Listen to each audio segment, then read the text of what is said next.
The following program is sponsored by CBN. Coming up, the backup quarterback who led the Philadelphia Eagles to Super Bowl glory.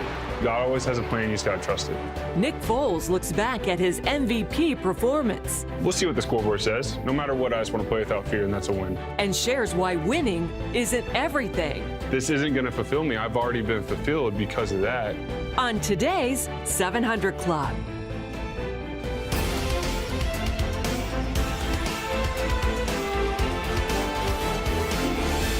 Well, welcome, folks, to this edition of the 700 Club. Well, it seems to be a never-ending story. The terror group known as Hamas talks peace to the whole world while it continues to wage war on Israel. More than 150 rockets soared across the border just on Wednesday, sending Israelis to the hospital and thousands more into bomb shelters. Israel is striking back, taking out more than 100 Hamas strongholds in Gaza. As John Waggy explains, this all comes after weeks of negotiations for a long-term ceasefire. In the streets of Sderot, panic once again as the sirens signal incoming rockets from Gaza. Hamas says the barrage is retaliation for Israel's earlier killing of 2 Hamas snipers who were said to be in training and not firing at Israeli troops. The terror group's response sent stressed-out Israelis heading for shelters, and Israel's military pounded Hamas targets in the Gaza Strip with strike after strike. This wave of bombardment comes after days of debate here in Jerusalem about whether Israel should agree to a 5-year Egyptian-brokered ceasefire with Hamas. Now, with roads and beaches and summer camps closing in southern Israel and weary residents sick of sirens, the talk has turned to military strategy.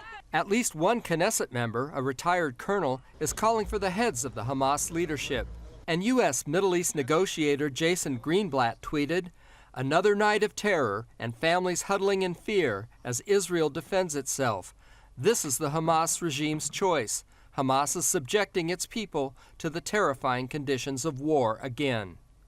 Meanwhile, UN leaders warn that Gaza residents face impending disaster, with severe fuel shortages already plaguing the city. But with more than 100,000 Israelis under fire, the fuel problem may not be Gaza's greatest worry in the days ahead. John Waggy, CBN News, Jerusalem. Well, it was amazing when the Israelis who had control of the Gaza Strip pulled out of it in supposedly a peace effort. It was ill-considered, and it looks like every time they make an overture of peace, Hamas, or one of those radical groups, comes in to steal the peace away. Well, that's what's happening, and they control that part of the Palestinian Authority, and the Palestinian Authority really has no control over Gaza. It's a shame. It really is a shame, but that's what's going on. Well, in other news, we've told you how cyber attacks could leave millions scrambling in the dark. Energy Secretary Rick Perry tells CBN News his #1 priority is protecting the power grid. Ephraim Graham has more from our CBN newsroom. Here's Ephraim. Well, Pat, from banking to transportation to communications, major industries are connected by the internet. That technology can pose a grave threat to our national security. In an exclusive interview with the Energy Secretary, he tells CBN's Jenna Browder some of the best minds in America are working to protect America against cyber attacks. There's perhaps no more serious threat to the United States than a crippling cyber attack on the country's power grid. Just ask Secretary of Energy Rick Perry. It's what he says he and his department are largely focused on. How vulnerable is the United States power grid from a major cyber attack? It's of great concern because we're not where we were 10 years ago. This is a completely different world we live in from the standpoint of how it's interconnected. Perry says one factor is old infrastructure, and it's not actually all bad. So in one way, that kind of protects it because you got some old technology in there, some old analog equipment. On the other hand, all the digital, the new types of technology that's there is vulnerable to a cyber attack. Another factor, The Russians have some thuggish behavior. There's not any doubt about that. Russia and other countries like Iran, North Korea, and China looking to infiltrate everything from our power plants to elections. In the case of Russia, So I think we're finding the right balance between, if you cannot be a citizen of the world and act in an appropriate way, there's going to be some real punishments. But if you do, then we can find some ways to work together, to trade together, to help each other.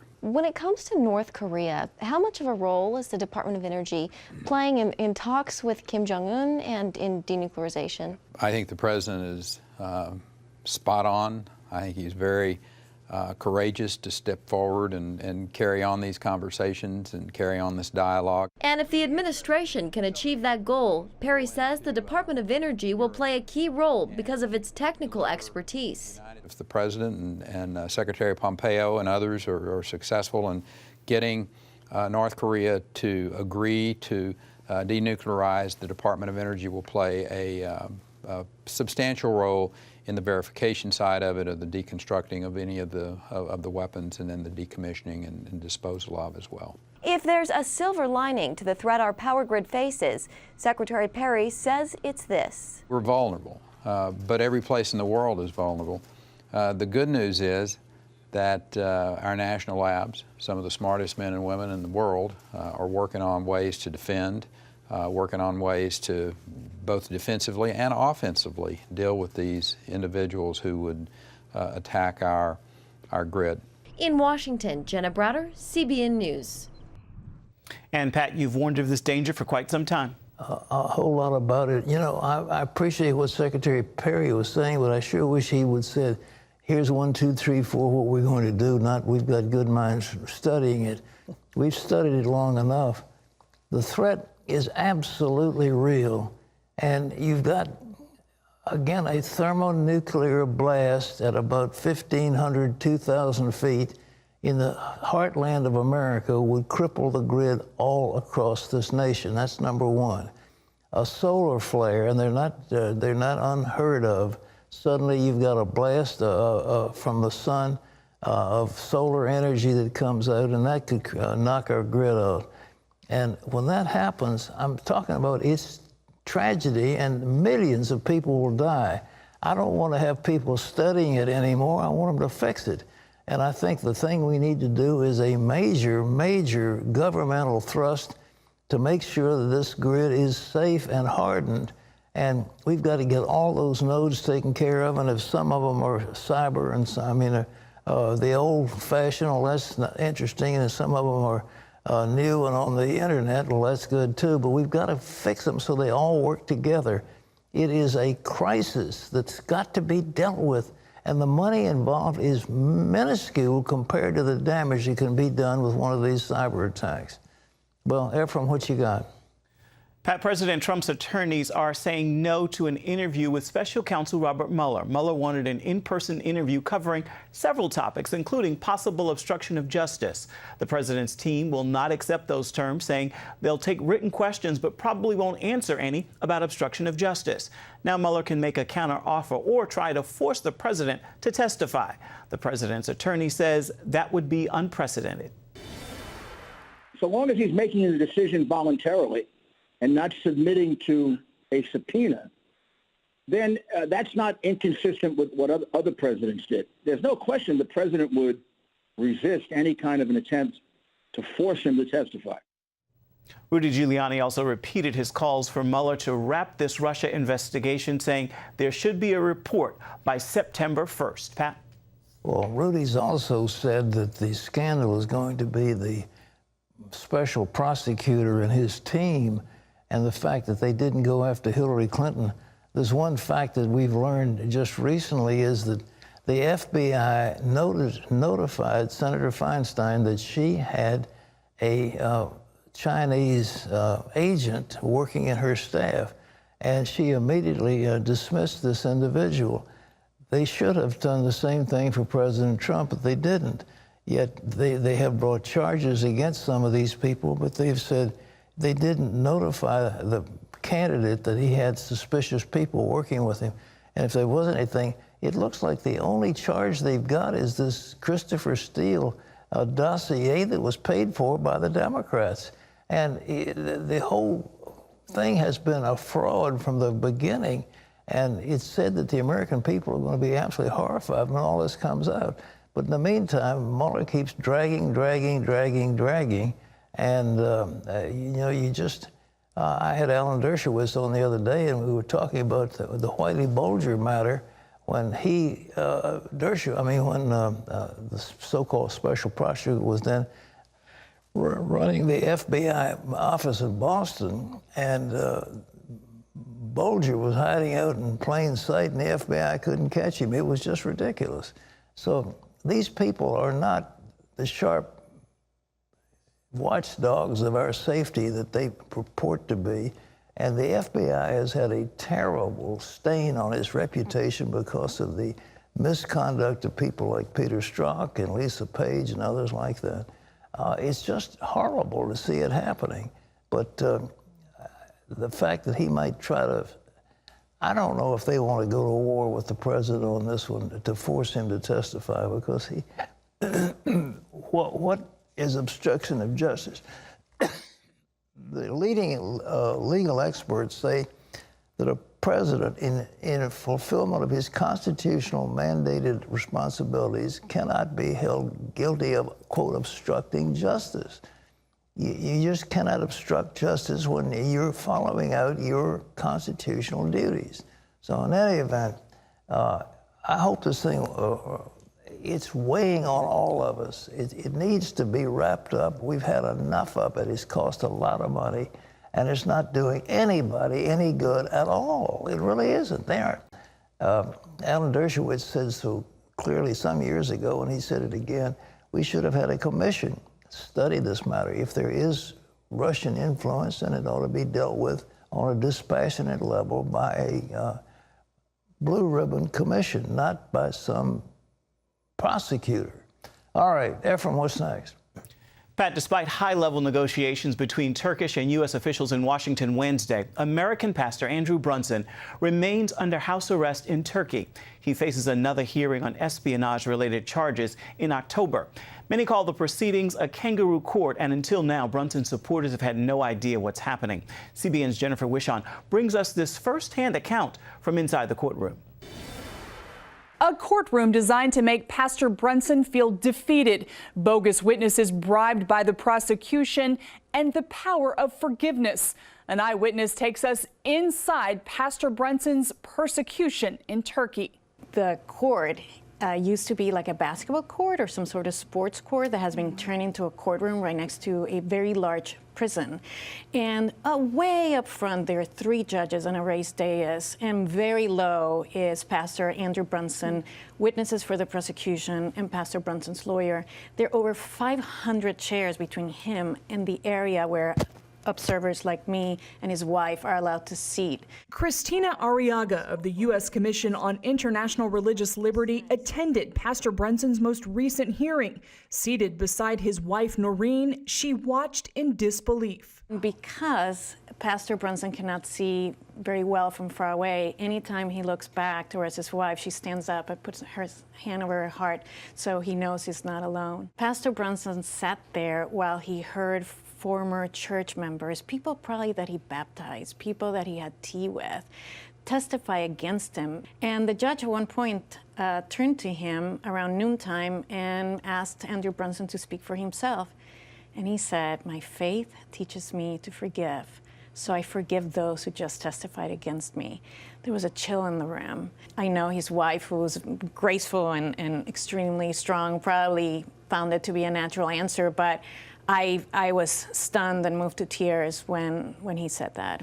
Why would his church members, people that he was intimate with, testify against him? I imagine these people were under tremendous pressure to keep their jobs or feed their families. We don't know what kind of threats they were under. Brunson has been transferred from prison to house arrest, but Arriaga fears that puts him at risk. But he's in a terribly dangerous situation because the Brunsons are portrayed in the Turkish press as people who are against the state of Turkey, and I have great fears there's going to be an increase of incitement to violence against him, and no one will be able to stop a mob that tries to go and kill him. Armed with sanctions and the power to withhold F-35 fighter jets Turkey wants to purchase, U.S. officials from the White House to Congress continue to pressure Turkey's President Recep Erdogan to release Brunson.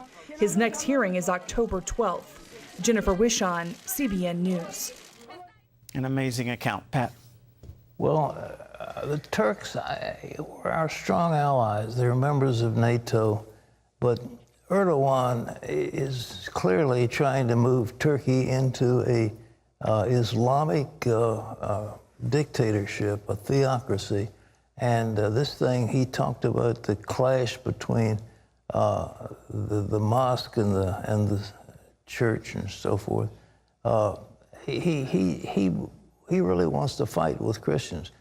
Brunson had a little church, I think in North Carolina, a little evangelical church like Baptist or something like that. He had a small little church in, I think it was at Izmir, Turkey. And he wasn't doing anything to hurt anybody. And to claim that he's somehow an enemy of the state is just outrageous. But in Turkey, they supposedly had religious freedom. And we've had a lot of people in Turkey. We have a very robust program in Turkey. And thousands of those people have come to the Lord. They're good people. But this Erdogan is not one of the people we want to support. And we put sanctions already. President Trump has sanctioned a couple of his officials, and it looks like more is coming. Withholding, we certainly shouldn't have them doing F-35 high-powered jets to build up their military because they want to use them against Israel. But again, read the book of Ezekiel, chapter 38, and you'll find somebody in there called Gomer. Well, what is Gomer? Well, that is Turkey. And if you read Revelation, the churches of Revelation, all the way through Thyatira and Laodicea and all those churches in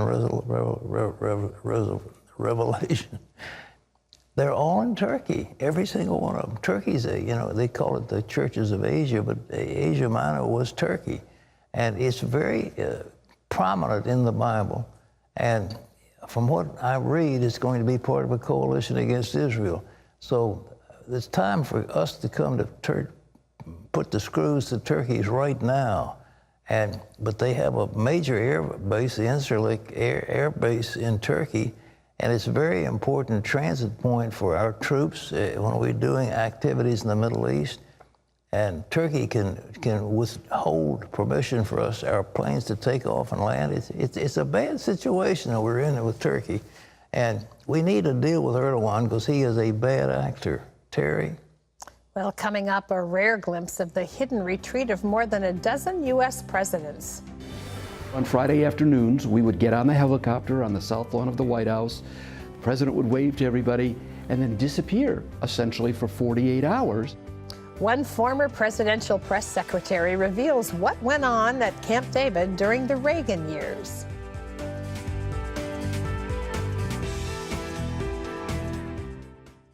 Hello, neighbor. Pat Boone here. You know, I remember a time when cashing a check at the bank to go on a vacation or buy a new car was a pleasure. Not today. Now, banks interrogate you about why you want your money, and in some cases, don't have enough cash on hand to give back your own deposits.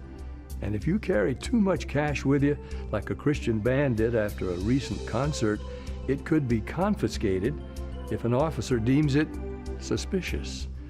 This is all part of a secret war on cash, taking away your financial freedoms. Why don't you call the number on the screen for a copy of The Secret War? I think you'll be amazed to see what the government and the media are hiding from you. Don't become a casualty of this secret war. It's your money. You need to protect it. Call now. Tomorrow, a teacher who had been a mentor and later a mother Yeah, you can adopt me. A story of finding family in the classroom. I needed him probably as much or more than he needed me. Then, she wasn't behind the wheel, but she still let a drunk take the keys. The investigator looks at me and he says, "Do you have any idea what happened here tonight?" On tomorrow's 700 Club.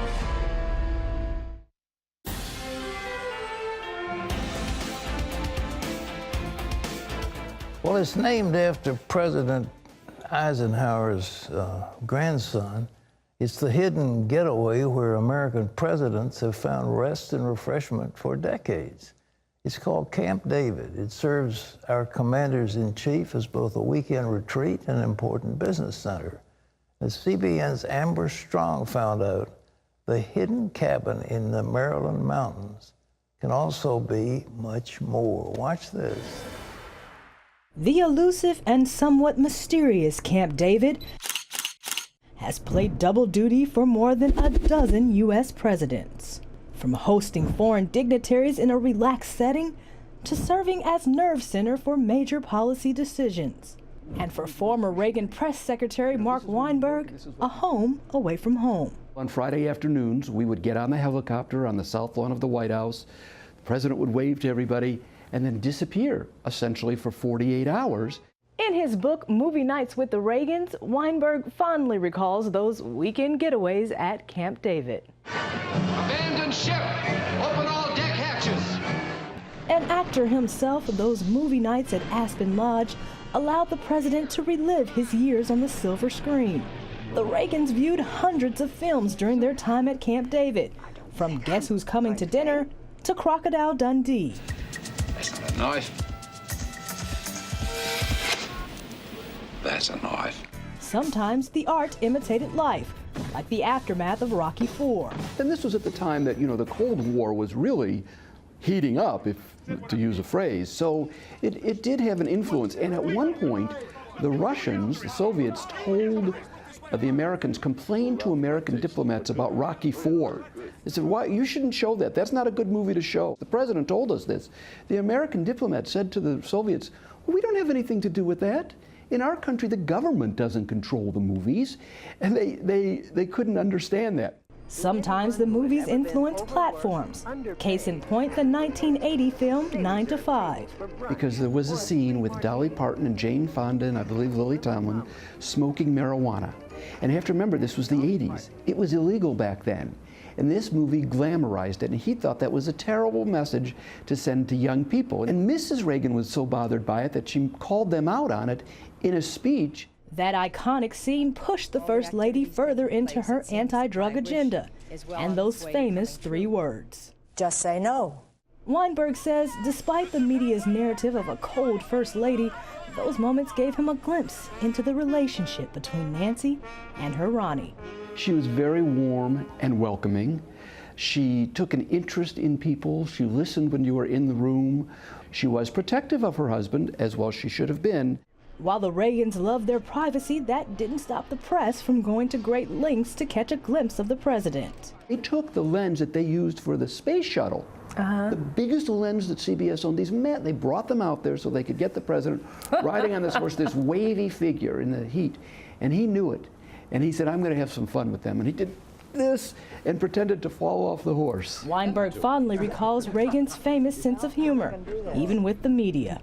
For our friends in the press who place a high premium on accuracy, let me say, I did not actually hear George Washington say that. While Mrs. Reagan usually decided which film to review, Mr. Reagan found a particular love of An Extraterrestrial and his best friend, Elliot.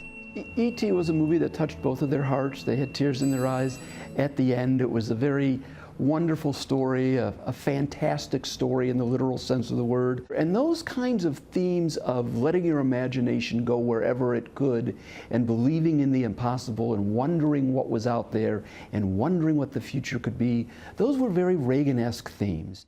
Even after the credits rolled on the Reagans' time in the White House, those weekend getaways forged a friendship that would last until the end. And I told him that I was considering leaving the staff after having been there 10 years, that it was time for me to move on. And he said, well, I understand. You're a young man. I expect you to do that. And by the way, Mark, I'm not going to be here forever. Well, I knew what he meant, but I didn't want to acknowledge that. Still, Weinberg says Reagan was at peace with this life and the next. He said, Mark, it's okay. I'm not afraid of that. And in fact, I look forward to it.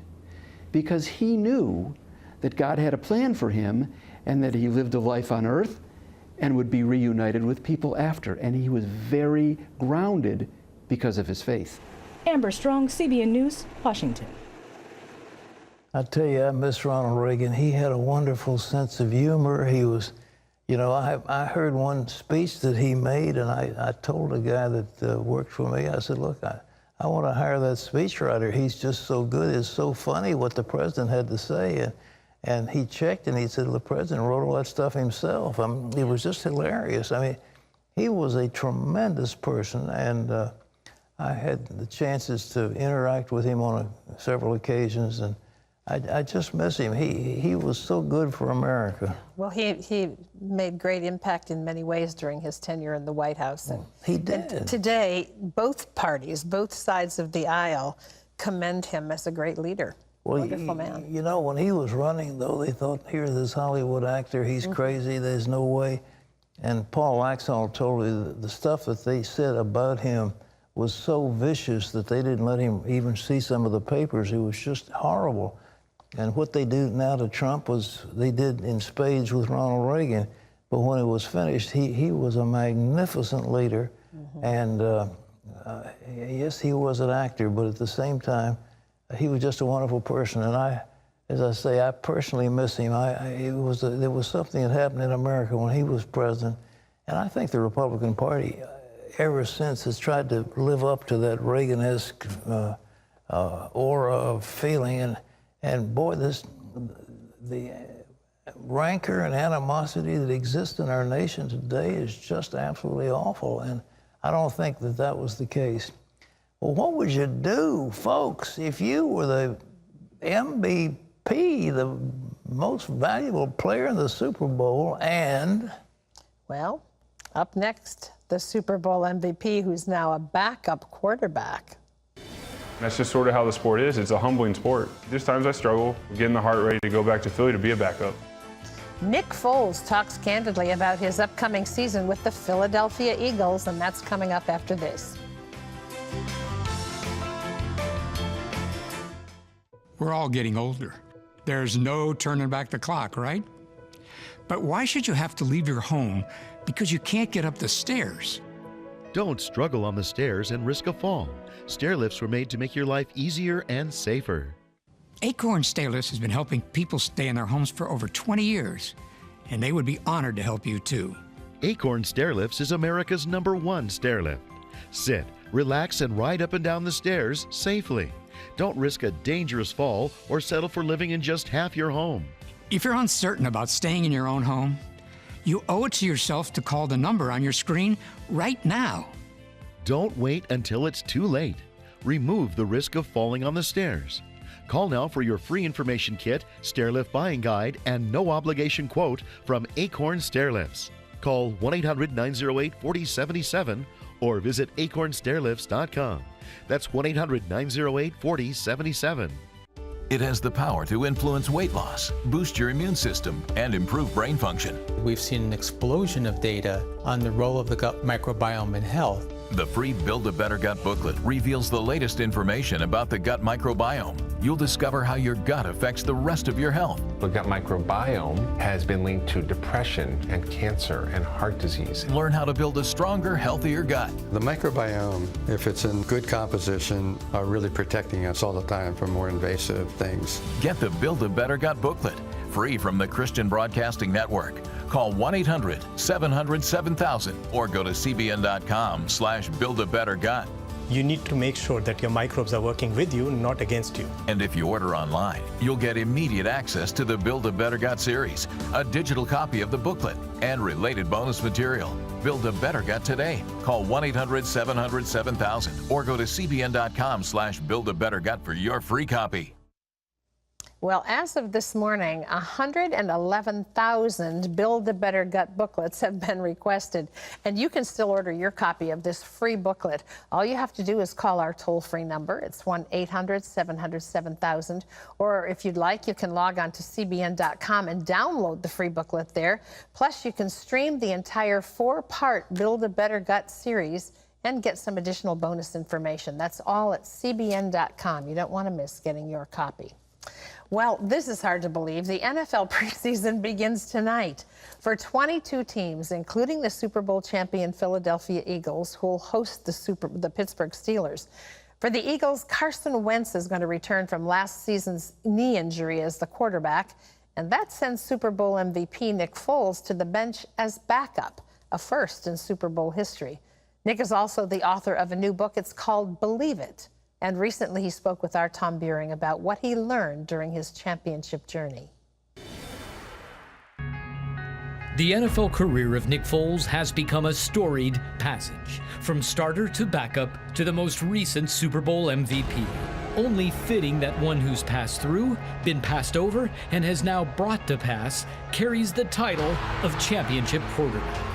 Pretty intense during Super Bowl week. What was your prayer? The 2 weeks leading up to it are some of the most intense weeks of football I've ever been a part of, just from a distraction standpoint, from a preparation standpoint. And I don't want to pray for victory. I don't want to put that on a pedestal. And then if we are able to win, that you keep me humble. We'll see what the scoreboard says. No matter what, I just want to play without fear, and that's a win. You still wowed by the 2017 season? Yeah, absolutely. Having the opportunity to be a part of a great team and win a Super Bowl doesn't seem real, but you're holding a Super Bowl ring. But it's like, it's not everything. Like I'm not wearing it. Like I actually forgot my wedding ring today. I was up so early. I do have a wedding ring. You're gonna hear about it. Oh, I know. Achievement for people is everything. There's work that goes into it, and it's a reward. Is it everything it's cracked up to be? It is not. When you achieve something, you go after something and be successful, like, is it solely for yourself? I mean, you're gonna be so empty at the end of the journey. You've heard many people win awards or even win the Super Bowl that say, I feel like there should be more, but there's not. And I'm holding my daughter, then I go hoist a trophy, just thinking my greatest achievement was giving my life to Christ, my relationship with Christ. Like, this isn't gonna fulfill me. I've already been fulfilled because of that. You were forewarned by your first Eagles coach, hey, you come to Philly, thick skin, and you better know who you are. I think in Philly, it's the most unique fan base I've ever been a part of, ever seen. And the reason is because it's not a fan base, it's more of a family. When Andy Reid said that to me, he basically said this city's torn grown men apart. The Eagles fans want us to go out there and play well. We want to play well. Though 2017 and the Super Bowl were something that we'll always remember, that we'll always be grateful for, and it'll live forever in Philadelphia Eagle history, life goes on. And that's just sort of how the sport is. It's a humbling sport. Rocky Stepson statue in the very city you play in. Do you identify with that underdog? I think the whole city does. I think that's why the whole story resonated so well at Philly. It's an underdog city. A lot of the players on our team are underdog players. But I think that, Rocky's always been the theme of the city. That though you get knocked down, you're not down. You just keep getting back up. You keep fighting, grinding, throwing punches, and eventually you're going to start landing them. And we landed the final punch. Super Bowl MVP quarterback to backup quarterback. How do you separate yourself from the labels to your own personal identity of who you are? It took going through the struggles, going through the failures, going through St. Louis to experience that. It sort of relinquished the idol of football, and I wasn't holding on to it anymore. I wasn't holding on to the NFL. If you get to the top and you're alone, it's a lonely place. And life's meant to be lived in fellowship, to be lived in one another. For me, a relationship with Christ, that's a relationship. It's not a religion, it's not rules, it's living in the moment and you're just grateful for it. What's most self-destructive about accomplishment? The pride that comes along with it. And I'm just as guilty as everyone. There's times where everyone's complimenting you, patting you on the back, and you sort of forget your roots. What am I rooted in? Well, I know every morning I get in the Word, I read devotionals, I pray, and there's times where all of a sudden you get pulled in every which direction where it starts becoming more about you naturally because you're not humbling yourself by staying in the Word and getting your perspective straight. They see you then enter into this season with Carson Wentz returning and you going into a backup role. When do you find yourself being most challenged with humility in that? I think the biggest challenge this offseason with going through that was honestly a month after the Super Bowl when the Eagles came out and basically put me on the trade block, said, hey, if you guys offer up 2 first-round picks, like, we'll be open to trading Nick. And then you think, like, all right, I can be a starter, like, I've proven that. And then you get sort of distracted. But that's where, like, staying rooted in Christ, going through it, trusting Him, but struggling. Like, there's times I struggle. And then just being ready, getting the heart ready to go back to Philly to be a backup. What does weakness bring Nick Foles? I think in society, like, strength is the most appealing thing. I think it always has been. Showing weakness has always been frowned upon. But, like, is that sharing your struggles? And most people say, yeah, that's weakness. To me, that's actually strength, because it takes you being sure of yourself, who you are, to be able to share what's really going on inside you. I think that's why this book was so purposeful. What Tori and I've gone through with her illness, with post-orthostatic tachycardia syndrome. Every day she continues to excel to get better, but we've grown so much closer to each other, we've grown closer to God, and there's been so many blessings that have happened out of it. God always has a plan, you just gotta trust it. Boy, He always does have a plan. We were created with intention and purpose, and when we walk in it, it makes a difference. Nick Foles' book, Believe It, well worth the read. Well, still ahead, the real-life Captain America. This unlikely hero tells how he found the courage and the faith to walk Ferguson, Missouri's mob-infested streets without his bulletproof vest. Captain Ron Johnson joins us live, and that's later on today's 700 Club.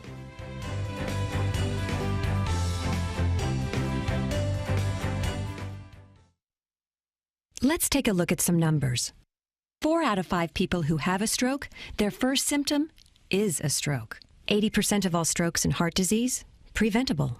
And $149 is all it takes to get screened and help take control of your health. We're Lifeline Screening. And if you're over 50, call this number to schedule an appointment for 5 painless screenings that go beyond regular checkups. We use ultrasound technology to literally look inside your arteries for plaque, which builds up as you age and increases your risk for stroke and cardiovascular disease. And by getting them through this package, you're saving over 50%. So call today and consider these numbers. For just $149, you'll receive 5 screenings that could reveal what your body isn't telling you. And I'm going to tell you that's the best $150 I've ever spent in my life. Lifeline Screening, the power of prevention. Call now to learn more.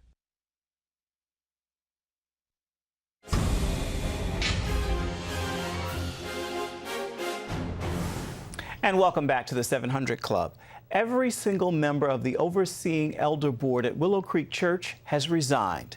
This month's long fallout at the Chicago area megachurch began in April after founder Bill Hybels resigned when women within his church accused him of repeated sexual misconduct and harassment.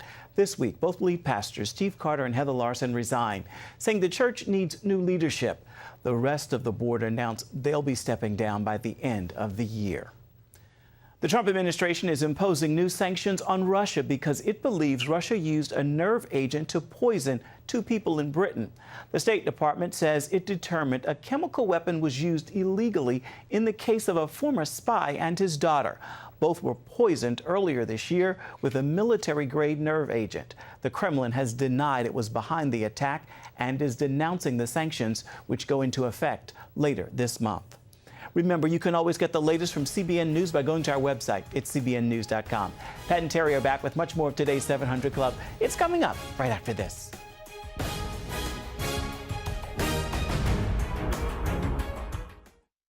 Attention, do you have Medicare? Do you want to make sure you have the most benefits and lowest possible out-of-pocket costs? You may be able to lower your out-of-pocket costs and get dental, vision, and prescription drug coverage included in your plan. Call the Medicare Coverage Helpline now to find out what you deserve. Hi, I'm Dr. Jason Buchwald. Over 3 million people have called the Medicare Coverage Helpline, but there are still many people who don't check to see if they're eligible for more benefits and lower out-of-pocket costs. It's so easy. One simple free call could save you money and get you more benefits. Be smart. Call the Medicare Coverage Helpline now. Call now to see if you may be eligible to lower your copays and get extra benefits, including dental and prescription coverage. Don't delay. Call to see if you're able to save money and get more benefits now. Call 1-800-256-3200 now. Again, call 1-800-256-3200 now.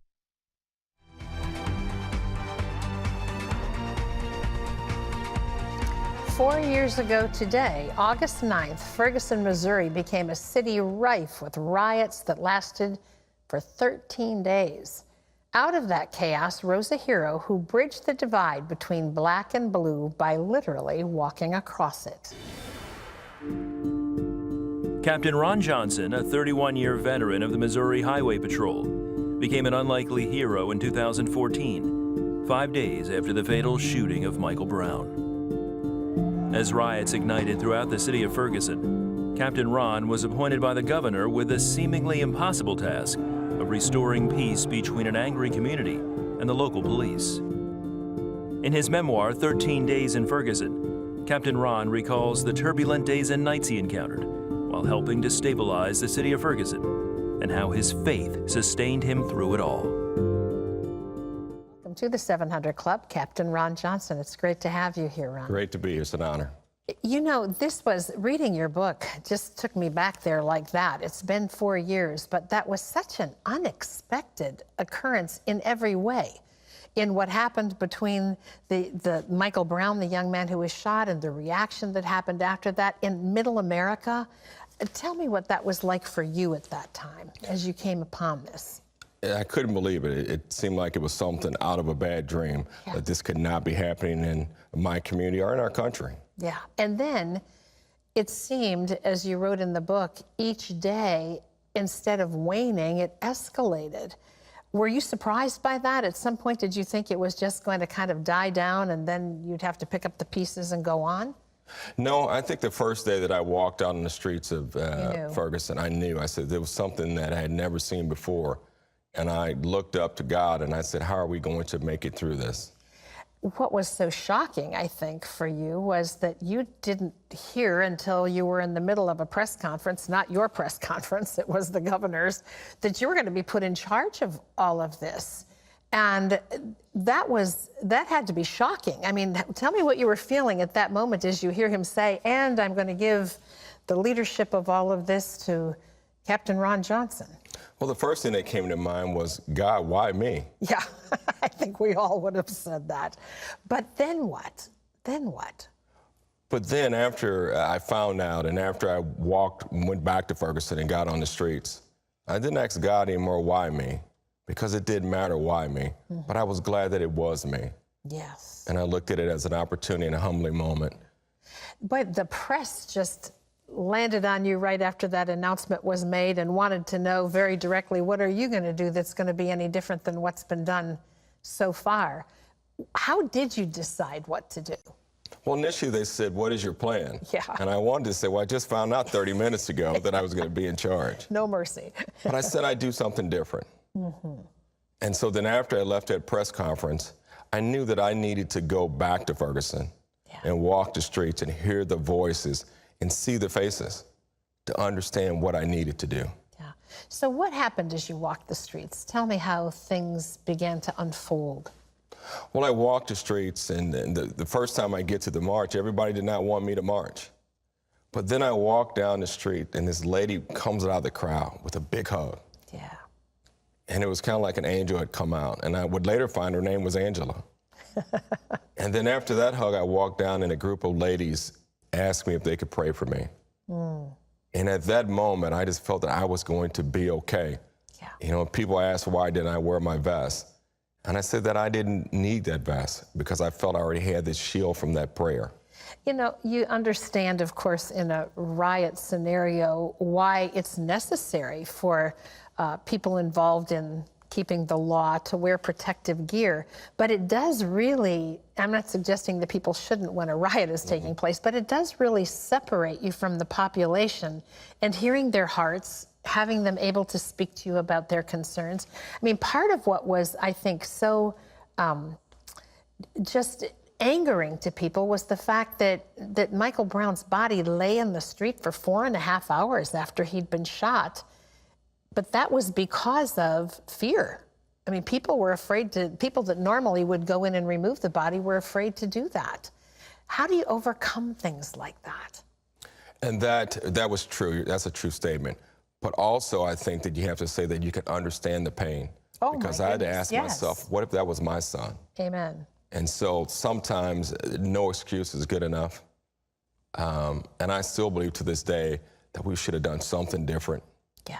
And that no one's child should lay there. Hindsight's always 20/20, but when things happen like this, where they're so explosive, they're in some ways somewhat predictable, but this was the community that, I mean, you grew up there. Right. This was the community in Middle America where people went to work, where they went to church on Sunday, where parents were involved in the lives of their children. I mean, it wasn't a place where this kind of thing normally happened.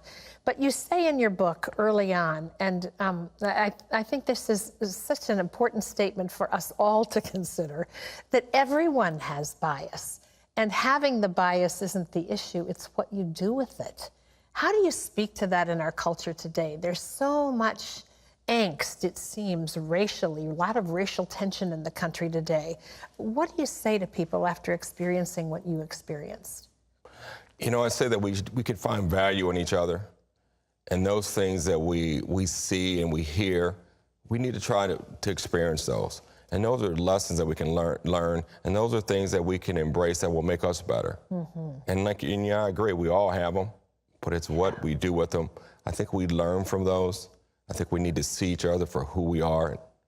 It was interesting to read and hear how you had to contend with that early on, because of course you're involved in a force with people who are black, people who are white, and under the tension and stress of this situation, and even being elevated to the position that you were of taking charge, you kind of see some of your friends fall by the wayside, and things come forward that I think maybe you didn't even realize existed, or maybe hoped didn't, in your relationship with some of the people who are white on the force. I mean, you had to swallow some stuff in all of that and move on. What is it that we should all learn from that, take into account, not be easily offended, to be able to do something that matters in the midst of it all? Well, I would say the toughest part of the road is the middle part of the road. And sometimes we all have to get on that middle part of the road. Yeah.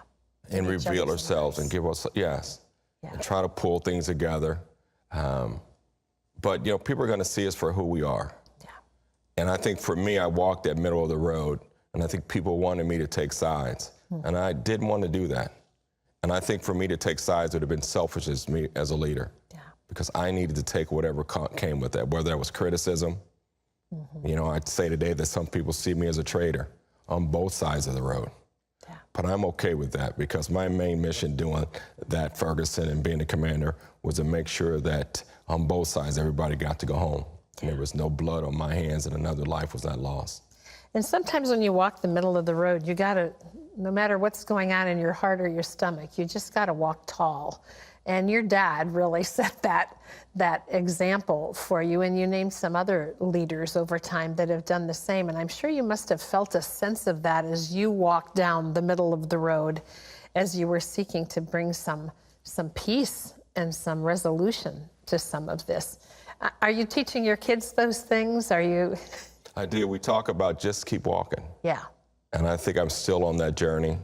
I don't know where it's going to lead me, but I'm still walking. To try to make that difference. I mean, in a sense, in the world that we live in today, we all need to be walking that journey one day, one step at a time.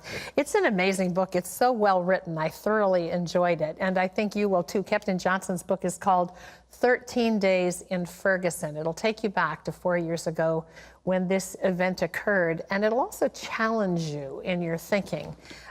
Just as a person that's a citizen of the United States, and what our role needs to be in being a part of the community of citizenship here. You can also hear more of Captain Johnson's story in the social exclusive interview on our Facebook page. Go to facebook.com/700club. Ron, thank you. Thank you very much. Yes, it was an honor. Stature. Well, still ahead, your questions and some honest answers. Lynn says, as a single divorced father, I was always there for my daughter. Now that she's grown, I never hear from her. What should I do? Pat's going to answer that and more, and it's all coming up.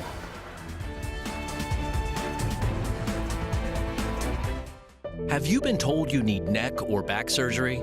If so, you do have a choice. Call Laser Spine Institute and say yes to a pain-free life with our minimally invasive spine surgery. It's safer than open back surgery, letting you get back to living life on your terms. I can lift my son. high over my head again. If you have spinal stenosis, bulging or herniated disc, sciatica, or other chronic spine conditions, call 1-844-828-BACK now for your free MRI review. Thanks to a less than 1-inch incision, you'll be up and walking within hours of surgery, so you can get back to your life in days instead of months. I feel like Laser Spine Institute was an answer to prayer. Join the thousands of people every year who say goodbye to chronic neck and back pain with Laser Spine Institute. Make today the day you say yes to living a pain-free life. Call 1-844-828-BACK now for your free MRI review. I don't know why I didn't get screened a long time ago. I kept putting it off. What was I thinking? Okay, Mr. Jones, we're all done. I told you it was easy. At Lifeline Screening, we use ultrasound technology to help check your risk for stroke and heart disease. After all, 4 out of 5 stroke victims receive no warning. Right now, a package of 5 painless screenings is just $149. So call today. Lifeline Screening, the power of prevention.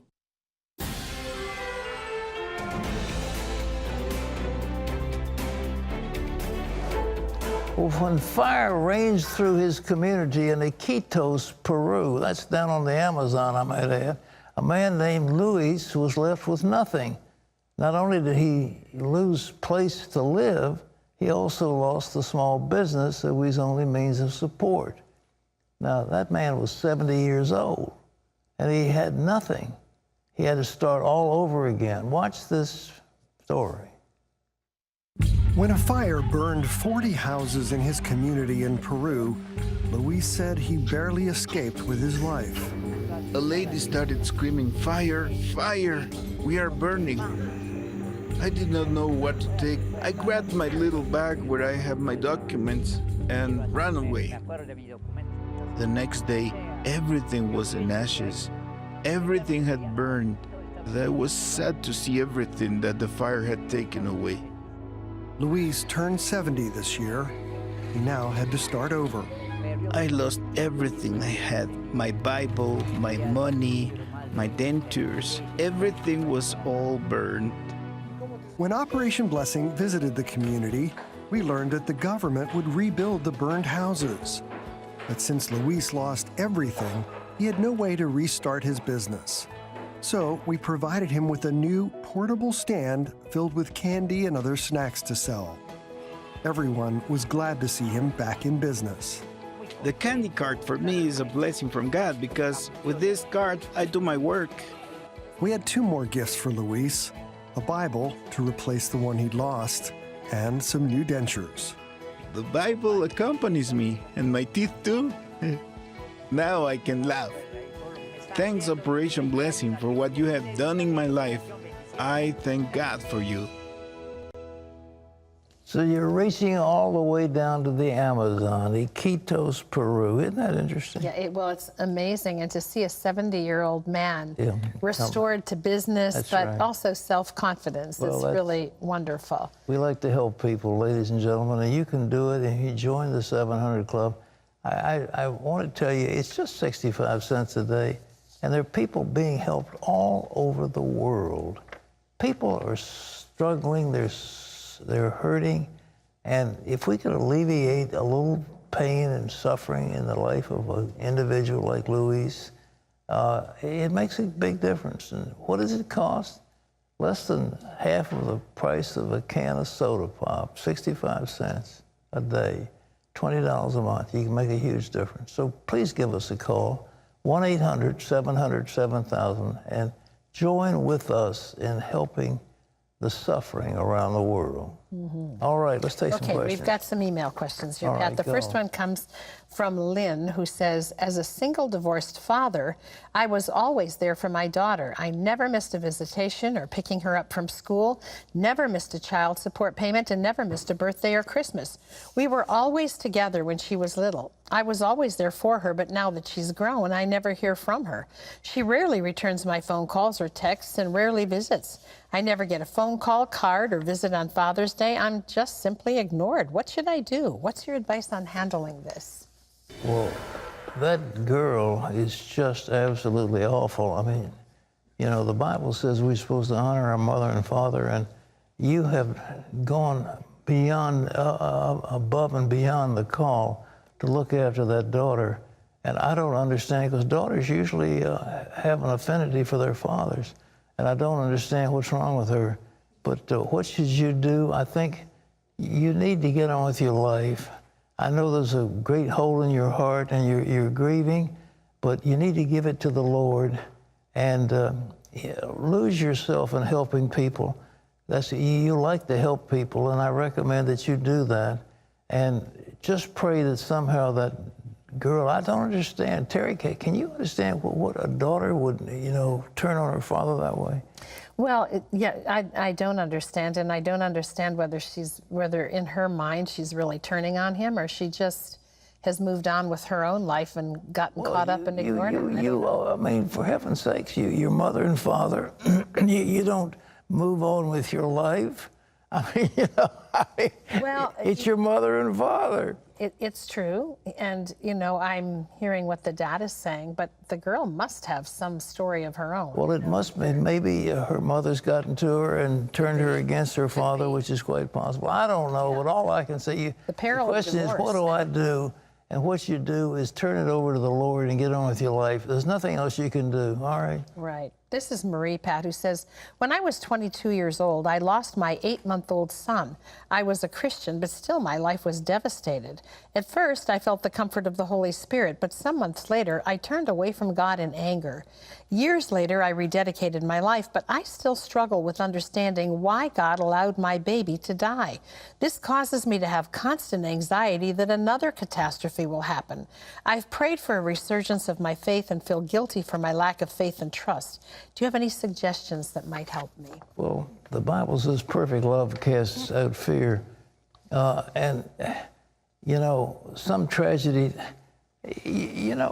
what we've got to understand is that we can't blame every tragedy on God. Our human life consists of ups and downs. All of us have trials. All of us have disappointments. All of us have losses. And it's part of the life we live. And I think what you need to do is to have confidence that your life is going to work out. And, the Bible says a man shall eat good by the fruit of his lips. You need to confess continually that your life is going to be blessed, that God's going to bless you. And what happened to that little child? Who knows? But what you do know is that child's with Jesus. And that's the most important thing. The child is is wonderful. He's in heaven with the angels. All right? Okay, this is Lungi, who says, after being unemployed for a while, I decided to start up a laundromat from home. And I've been tithing since I started last November. But I skipped a month recently and wanted to know how to handle this. Do I give double next month, or do I just overlook it and continue? I tell you, God isn't some Philadelphia lawyer keeping accounts of everything. Do whatever you feel right in your heart. If you want to give double, by all means do. But God's going to bless you, and your heart is right. So I think if you want to add an extra month on that tithe, by all means do so, and it'll be blessed. Well, today's power message from the Psalms: may He grant you according to your heart's desire and fulfill all your purpose. God bless you. See you next week. Bye-bye.